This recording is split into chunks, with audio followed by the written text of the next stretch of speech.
Haal diep asem. Dis ons tema vanmôre. Moeder Aarde is een van daardie rare planete, om die waarheid te sê, die enigste een waarvan ons weet, wat oor 'n atmosfeer beskik. 'n Atmosfeer vol heilsame gasse, onder andere suurstof.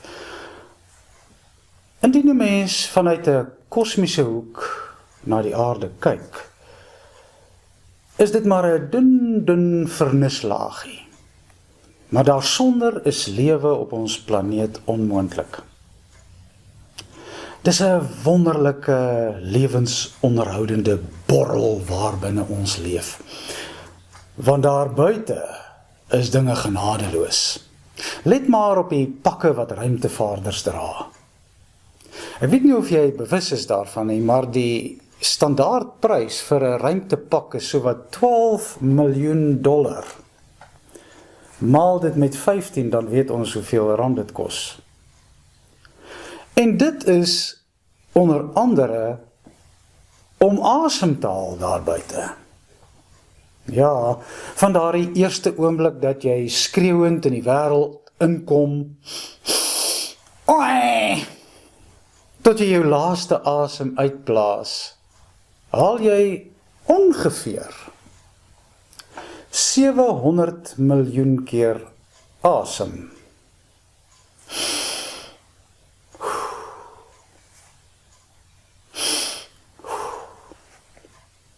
Soms haal jy vinnig asem, soms is jy kort asem en soms snak jy na jou asem. Die feit is, ons hou nooit op om asem te haal nie. Ons haal asem as ons wakker is en ons haal asem wanneer ons slaap. Die duidelikste teken van die soete slaap is 'n rustige en egalige asemhaling. En die meeste van die tyd is ons salig onbewus van ons asemhaling. Feit is, ons het suurstof nodig om te leef. Elke sel in jou liggaam waarvan daar biljoene is, het suurstof nodig, anders sterf hulle. Dink aan jou breinselle. Goeiemôre. Dankie dat jy weer eens inskakel. Dankie vir die geleentheid. Haal gou 'n paar keer diep asem asseblief.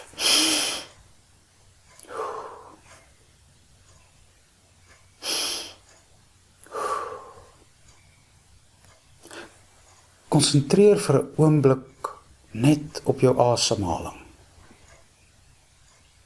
Want, weet jy wat?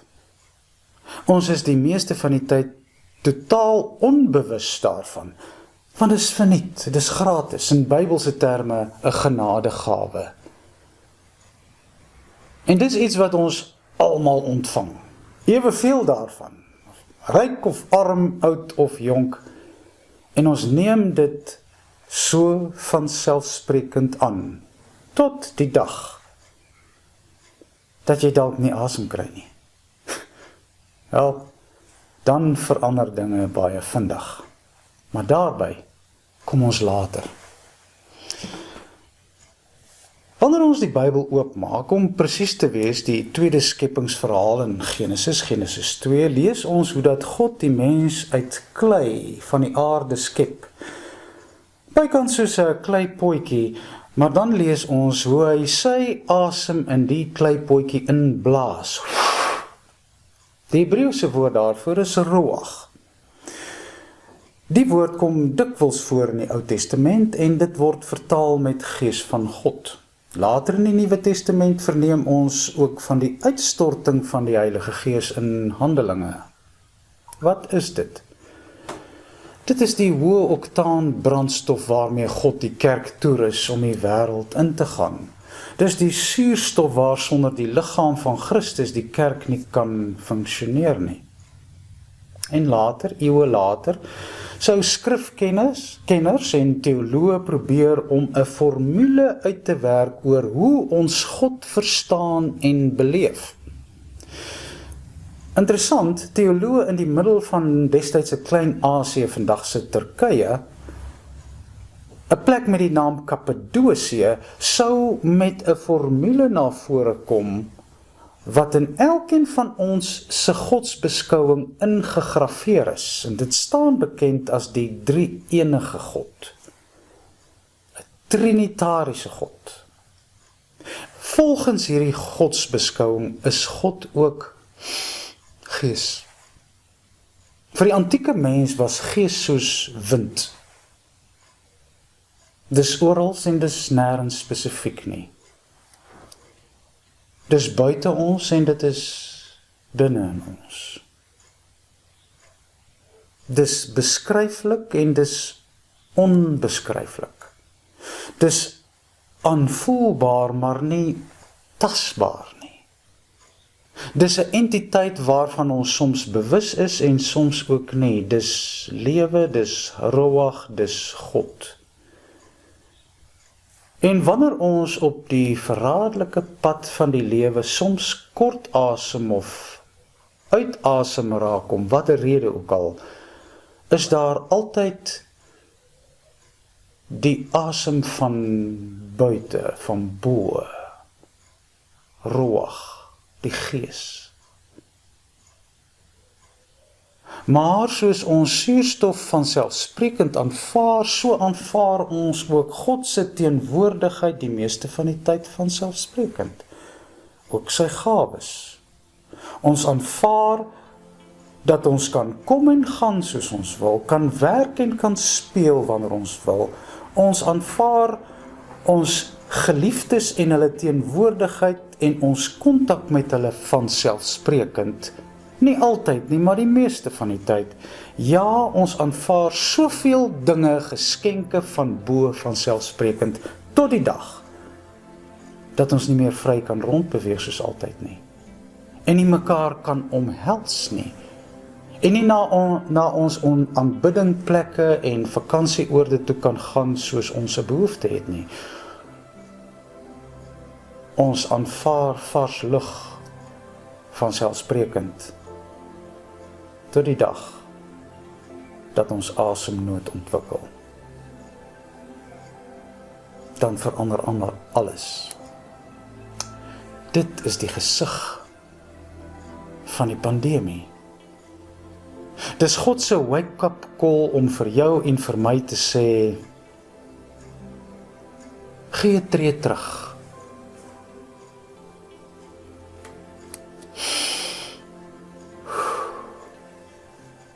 Haal diep asem. Sê dankie. Dankie vir alles. Selfs vir 'n skewe snytjie brood.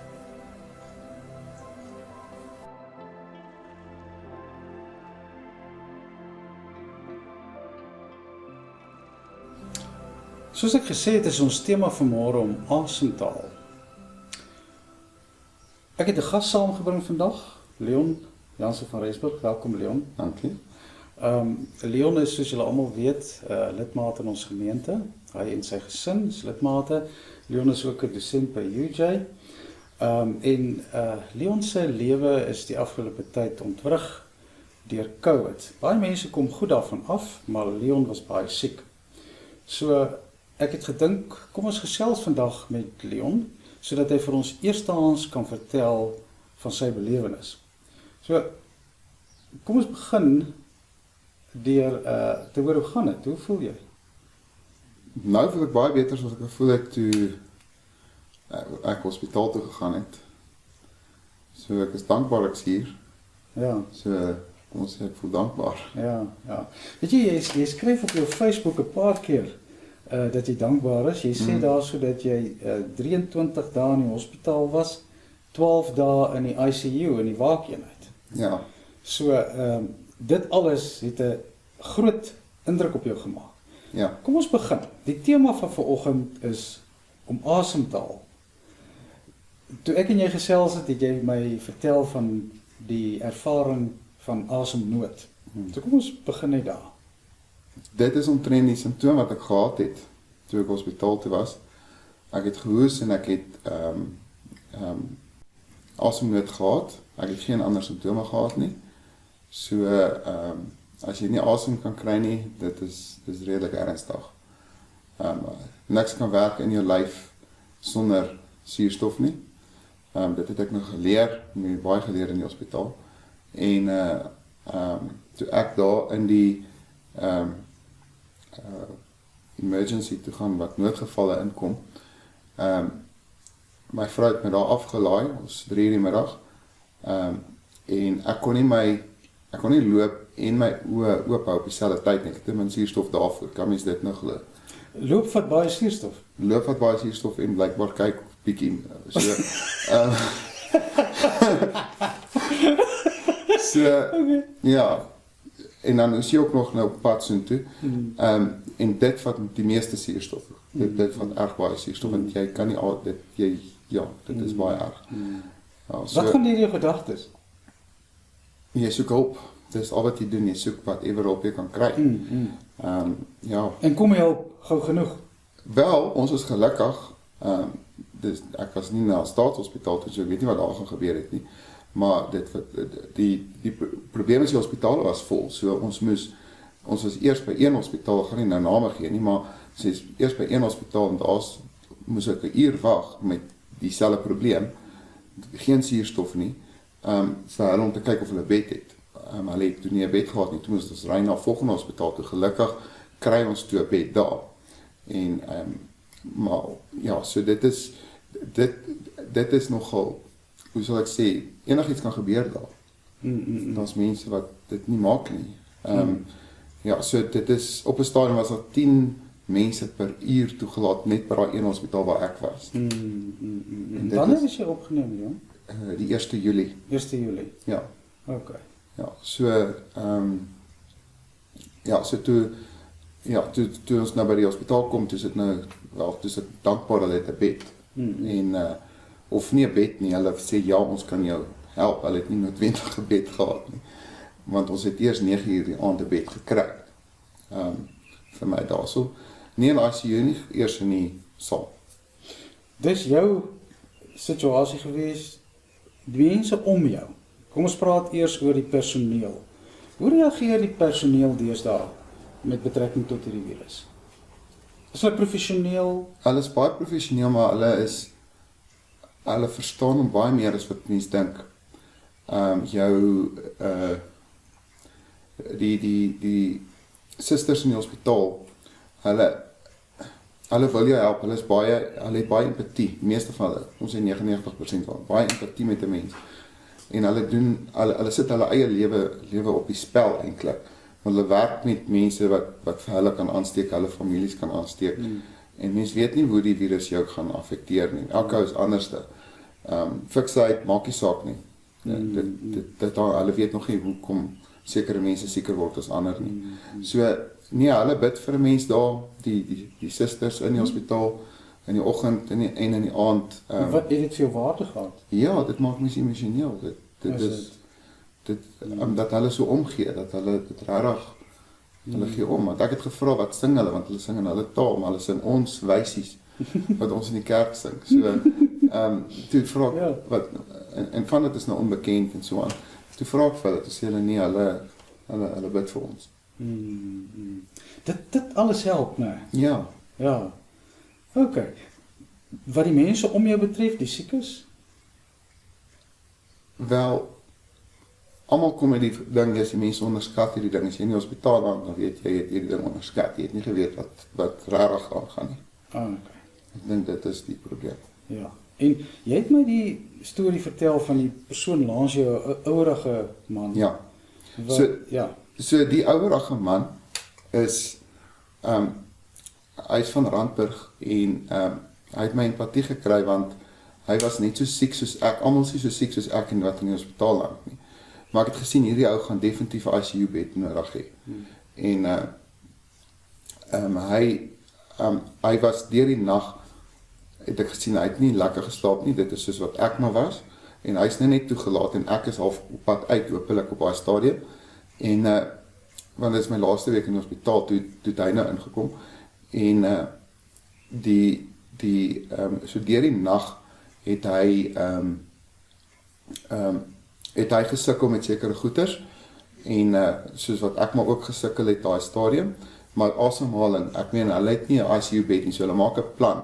Hulle gee vir hom die saal se suurstof met 'n masker op, en dan ook met 'n suurstof silinder, wat die pypie onder die neus is, al twee saam, om net genoeg suurstof te kry.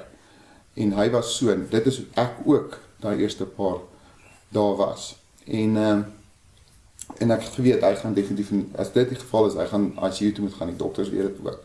Hulle kry nie vir my ICU bed nie, maar in elk geval daai oggend, toe hoor ek hom mompel, hy wil opgee. Nou weet ek, ja, ek weet jy moet sterk wees, sielkundig sterk wees om deur hierdie ding te kom. En ek het hom toe maar moed ingepraat. En ja, so dit het hom bietjie gehelp. En hulle het daarom gelukkig vir my ICU bed gekry, maar ongelukkig by 'n ander hospitaal, so hulle moes hom so toe vlieg. Hulle het 42 mense in my tyd wat ek daar was, na ander hospitale reg oor die land gevlieg tot in Kenia. Ja. Ok, Leon, ek dink kom ons probeer afsluit en klaarmaak. En nou wil ek vir jou vra, in watter mate dink jy het dit jou spiritualiteit geraak, geaffekteer? Is jy 'n bietjie anders as wat jy voorheen was in terme van jou geloof? Ja, ek dink so. Tot die dokters in die hospitaal het gesê, jy het 3 goed nodig. Ja? Jy het vir God nodig, jy het vir ons nodig, en jy het jy moet sterk wees hier. Dus dit sê hulle vir elke pasiënt. En dit is belangrik. So, ek het baie mense wat vir my omgegee het, ek het nie geweet, ek het so baie mense wat vir my omgegee het nie. Dit alles help in die spiritualiteit, jy bid baie, en ek glo dit werk, want, ja, so ek dink, mens beweeg nader aan God, want in isolasie is dit omtrent al wat jy het in ICU, en 'n suster wat aan die ander kant van jou fishbowl sit, wat jy nie meer kan praat nie, want sy is bang sy kry COVID. So jy het nie veel mense, en jy kan met jou mense met jou selfoon praat, maar nee, hulle is op werk, hulle werk ook so. Ja, dit is maar jy en die Here wat op die einde van die dag oorbly. En dan mense is dan dankbaar vir elke asemteug, hè? Ja, natuurlik. Ja, en dan al die ander dinge. Jou familie, jou gesin.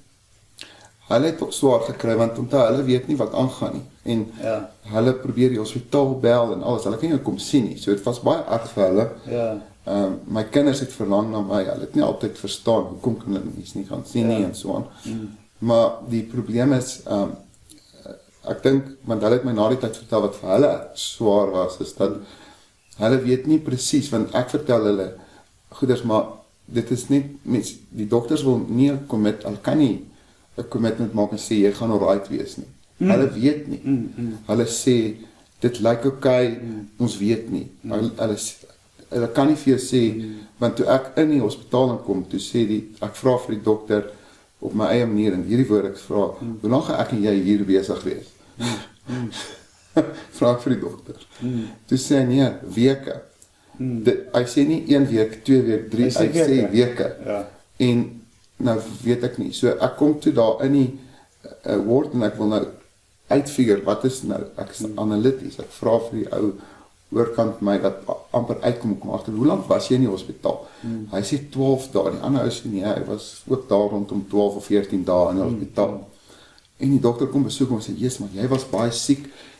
Dit was regtig absoluut jy weet soos 'n miracle dat jy ek meen jy is een van ons miracles sê vir daai ou toe hy was in die ICU toe daag okay so ek's nog nie in die ICU nie so ek sê alright so ek behoort dalk 'n weekie te wees of ek het gedink gaan maandag uit is daai was donderdag maandag sal dalk uit en dit het nie so uitgewerk nie. Ja. Vang met 'n ou as jy as dit so aanhou. Nie wel ek het aan myself gewerk want dit is klein ek het vir myself klein hoe sal ek sê doelwitte gestel. So dit sal nie val as jy afvang as jy nie dit doen nie.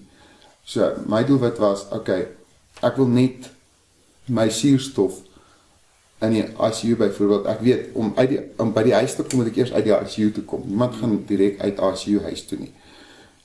So dit en om uit die ICU te kom, dan vra ek die dokter, hoe kom ek uit die ICU uit? Dan sê nee, jou suurstof moet tot daar kom. Sê ek okay. So ek was op daai stadium 60 liter suurstof en dan werk ons dit 5 liter 'n dag af. 5 liter 'n dag. Dan help werk ek maar saam met hulle. So dit is my lewe. Dit is nie ek nie ge-worry oor werk of enigiets anders nie. My lewe was om te worry oor om te gee oor my longe, om te kyk dat ek my longe weer kan reg kry. Jy het vir my gesê daar is nog 'n bietjie skade, né? En dit gaan tyd vat. Lei jy aan wat ons kan noem lang COVID?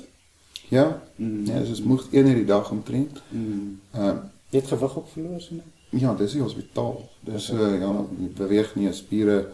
Ja. Doen jy enige oefening nou om Ja, ek moet stap, ek moet oefening doen want ek het bloedklonte ook en ek's op warfarin, so die goed moet beweeg. Ja, okay. Nee, dankie Leon, baie dankie. Laastens, kyk in die kamera dan sê jy vir die mense net wat jy wil. Moenie dan onderskat nie. Wat ook al jy elke ou is anders. Moenie dink jy immuunstelsel, jy kan nie net op jou immuunstelsel vertrou nie. Jy moet op alles vertrou. Dit is as jy dit kry. Dit is party mense is net gelukkig, ander is soos ek meer gelukkig want ek is hier. Daar's mense wat dit nie maak nie en ek het dit gesien. En ja, dit is nie lekker om in 'n hospitaal te wees nie. Dit is definitief tyd van jou wat weggevat word. Van my, dit is nie net die hospitaalse tyd nie, dit is die tyd na die tyd ook, want ek is nie op 100% van my produktiwiteit by die werk eers nie. Ek is baie dankbaar vir my werk, baie dankbaar, hulle het my gereeld ook gebel. Ek werk vir die universiteit, so om vir 'n groot plek soos daar om te gee, is ongelooflik ook. Want jy kan maklik 'n nommer lees en wegraak. So maar tot hulle weet hoe ernstig hierdie ding is. Dit is 'n baie ernstige ding. Ek dink nie, al kry jy dit en jy dink, ja, jy kry dit lig. Jy steek ander mense aan ook. En daai ander ou kan dit dalk erg kry. Ek dink dit is 'n baie gevaarlike ding en mense onderskat dit. Elke ou wat in die hospitaal was, het gesê, yes, die mense onderskat hierdie ding. En die dokters in die hospitaal, hulle doen hulle bes, hulle sit hulle lewens in gevaar. Daar's dokters wat nie in die COVID wards as COVID sale wil ingaan nie. Hulle wil nie. Hulle sal jou nie daar besoek nie, want hulle wil dit nie kry nie. Daar's sekere dokters wat dit sal doen. En hulle, ek sê baie dankie vir hulle doen baie goeie werk. Maar mens moet nie die ding onderskat nie. Dankie Leon. So, wat ek vir jou wil sê is al diep asem, hè? Wel, dit is wat die fisios ook gesê het. Dis ons tema vir vandag. Baie dankie Leon en mag dit met jou goed gaan en gaan in vrede.